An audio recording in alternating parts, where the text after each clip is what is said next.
Learners, चलिए शुरू करते हैं आज का topic emergence of global civil societies and the public sphere. सबसे पहले समझते हैं what are global civil societies. Global civil societies दरअसल ऐसे नेटवर्क्स होते हैं जो एनजीओज, एडवोकेसी ग्रुप्स और सोशल मूवमेंट्स को जोड़ते हैं। इनका दायरा किसी एक देश तक सीमित नहीं होता, बल्कि ये बॉर्डर्स के पार जाकर काम करते हैं ताकि पूरे विश्व के सामने खड़ी बड़ी चुनौतियों को कलेक्टिवली फेस किया जा सके। ये ऑर्गेनाइजेशंस उन मुद्दों पर काम करती है जो पूरी ह्यूमैनिटी को इम्पैक्ट करते हैं, जैसे ह्यूमन राइट्स, एनवायरमेंटल प्रोटेक्शन और सोशल जस्टिस। यहाँ ट्रांसनेशनल नेटवर्क्स का रोल बहुत इंपॉर्टेंट है। ट्रांसनेशनल नेटवर्क्स का काम है अलग अलग देशों की ऑर्गेनाइजेशंस और इंडिविजुअल्स को एक कॉमन प्लेटफॉर्म पर जोड़ना, ताकि सब मिलकर किसी ग्लोबल इशू का सॉल्यूशन निकाल सके। एग्जाम्पल लीजिए ग्रीन पीस। ये एक इंटरनेशनल एनवायरमेंटल ऑर्गेनाइजेशन है जो दुनिया भर के लोगों को मोबिलाइज करती है। इसका मकसद है कैंपेन्स के जरिए एनवायरमेंट की रक्षा करना और क्लाइमेट चेंज जैसे मुद्दों पर कलेक्टिव एक्शन को बढ़ावा देना। ग्लोबल सिविल सोसाइटीज के बारे में हमने समझा कि ये इंटरनेशनल नेटवर्क्स होते हैं जो ह्यूमन राइट्स, एनवायरमेंट और सोशल जस्टिस जैसे इशू पर काम करते हैं। लेकिन इनका काम यहीं तक सीमित नहीं है, इनके और भी कई अहम रोल हैं। जैसे सबसे पहला है एडवोकेसी और अवेयरनेस। ये सोसाइटीज लोगों की सोच बदलने और पब्लिक ओपिनियन को इन्फ्लुएंस करने का काम करती है।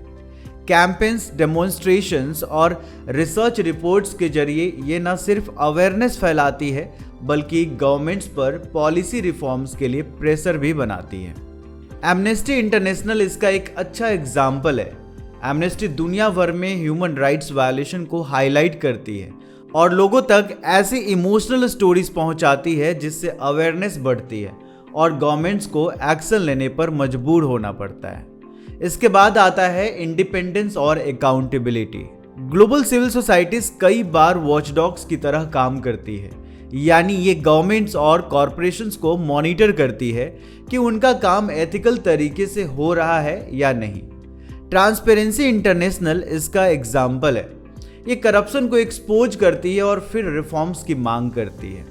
और तीसरा रोल है ह्यूमैनिटेरियन फोकस। जब कहीं नेचुरल डिजास्टर आता है या कॉन्फ्लिक्ट जोन्स में ह्यूमैनिटेरियन क्राइसिस होती है, तो यही ऑर्गेनाइजेशन सबसे पहले ग्राउंड पर पहुंचती है।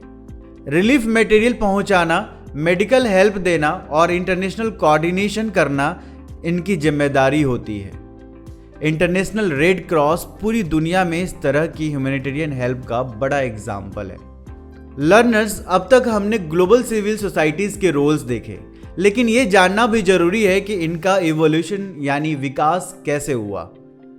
अगर हम अर्ली बिगिनिंग्स की बात करें तो इसकी शुरुआत 18वीं सेंचुरी से मानी जाती है। उस समय एंटी स्लैवरी कैंपेन्स और 19वीं सेंचुरी के सफरेज मूवमेंट्स ग्रासरूट लेवल पर उभरे। इन आंदोलनों ने यह साबित किया कि जब लोग एकजुट होते हैं तो वे समाज में बड़े बदलाव ला सकते हैं।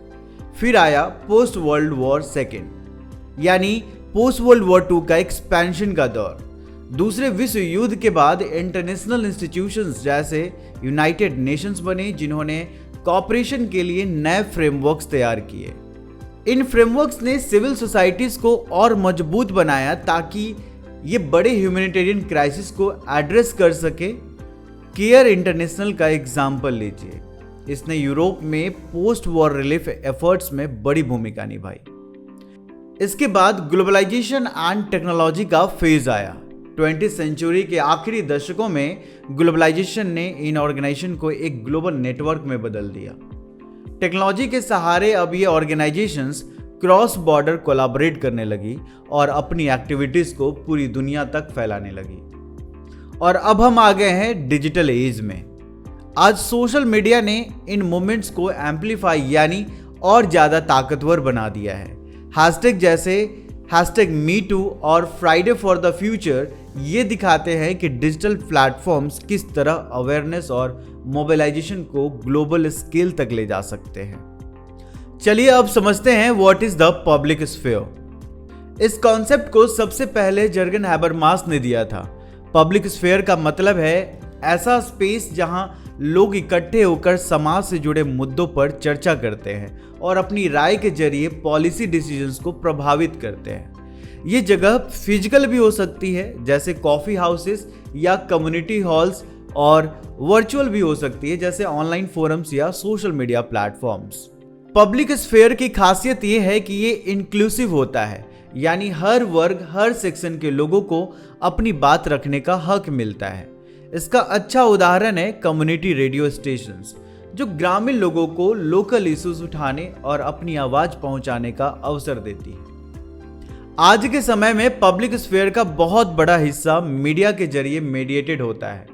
न्यूज़पेपर्स, टेलीविजन, डिजिटल मीडिया, ये सब प्लेटफॉर्म्स लोगों की डिस्कशन को शेप करते हैं और मार्जिनलाइज्ड वॉइसेस को एम्पलीफाई करते हैं। एग्जाम्पल, यूट्यूब जैसे प्लेटफॉर्म्स पर ग्रासरूट कम्युनिटीज की स्टोरीज को लाखों लोग सुन और देख सकते हैं। और लर्नर्स, ग्लोबलाइजेशन के इस दौर में पब्लिक स्फेयर अब सिर्फ लोकल या नेशनल नहीं रहा, ये एक ग्लोबल मंच बन चुका है जहां शेयर्ड चैलेंजेस पर चर्चा होती है। जैसे यूएन क्लाइमेट चेंज कॉन्फ्रेंसेस में दुनिया भर की गवर्नमेंट्स और नागरिक भाग लेते हैं और क्लाइमेट चेंज जैसे ग्लोबल मुद्दों पर राय साझा करते हैं। अब हम समझते हैं कि ग्लोबल सिविल सोसाइटीज और पब्लिक स्फेयर आपस में कैसे जुड़े हुए हैं। सबसे पहले देखें तो पब्लिक स्फेयर सिविल सोसाइटीज को एक मंच देता है।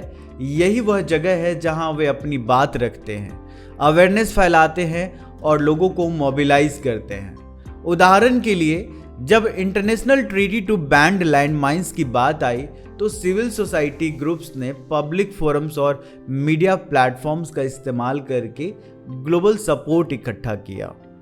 दूसरा, सिविल सोसाइटीज पब्लिक स्फेयर का इस्तेमाल पावर को अकाउंटेबल बनाने के लिए भी करती है। गवर्नमेंट्स और कॉरपोरेशंस पर प्रेशर बनाया जाता है ताकि वे एथिकल और ट्रांसपेरेंट तरीके से काम करें।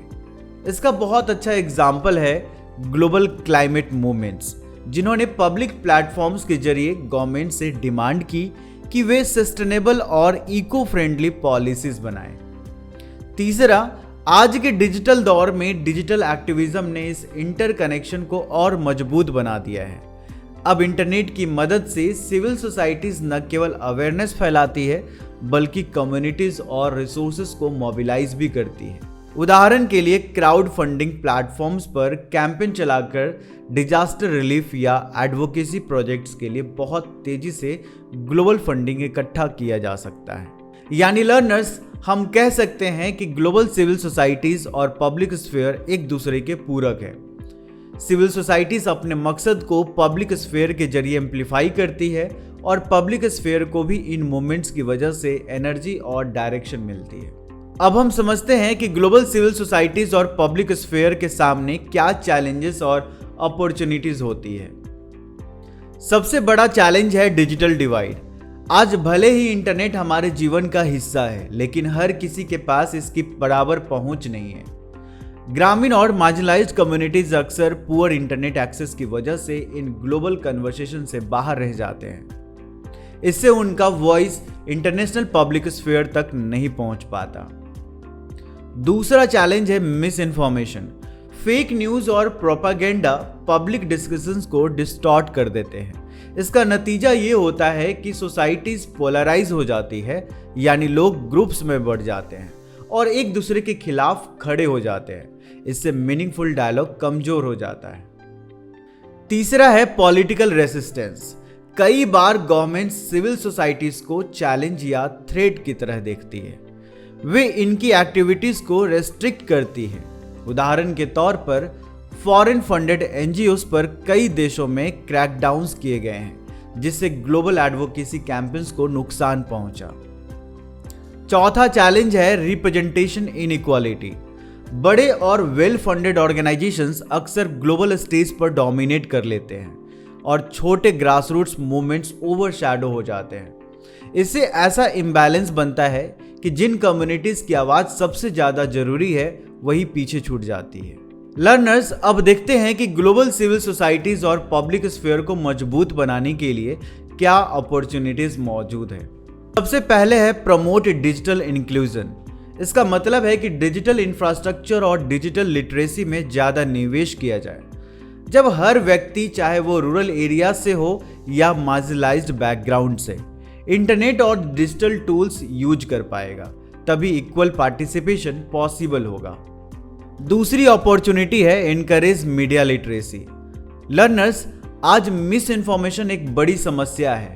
अगर लोगों को ये सिखाया जाए कि वो मीडिया कंटेंट को क्रिटिकली एनालाइज करें, तो फेक न्यूज़ और प्रोपेगेंडा का असर काफ़ी हद तक कम किया जा सकता है। तीसरी बात आती है सपोर्ट ग्रासरूट ऑर्गेनाइजेशंस। बड़े एनजीओज के साथ साथ छोटे ग्रासरूट्स ग्रुप्स को भी फंडिंग और ट्रेनिंग देकर एम्पावर करना जरूरी है। इससे इनकी आवाज़ भी ग्लोबल स्टेज तक पहुंच सकेगी और रिप्रेजेंटेशन बैलेंस होगा। और आखिर में leverage collaboration frameworks. Governments, NGOs और प्राइवेट इंस्टीट्यूशंस अगर मिलकर काम करें तो रिसोर्सेस और एक्सपर्टाइज को एफिशिएंटली शेयर किया जा सकता है। इस तरह कोलैबोरेटिव इम्पैक्ट कहीं ज़्यादा मजबूत होता है। तो लर्नर्स, आज हमने समझा कि ग्लोबल सिविल सोसाइटीज़ कैसे काम करती है, किन चैलेंजेस का सामना करना पड़ता है और किन स्ट्रैटेजीज और अपॉर्चुनिटीज से इन्हें और मजबूत बनाया जा सकता है। नेक्स्ट टॉपिक होगा global communication system, nation state universal और national communication policies. Keep learning, JMC study hub, लक्ष्य आपका साथ।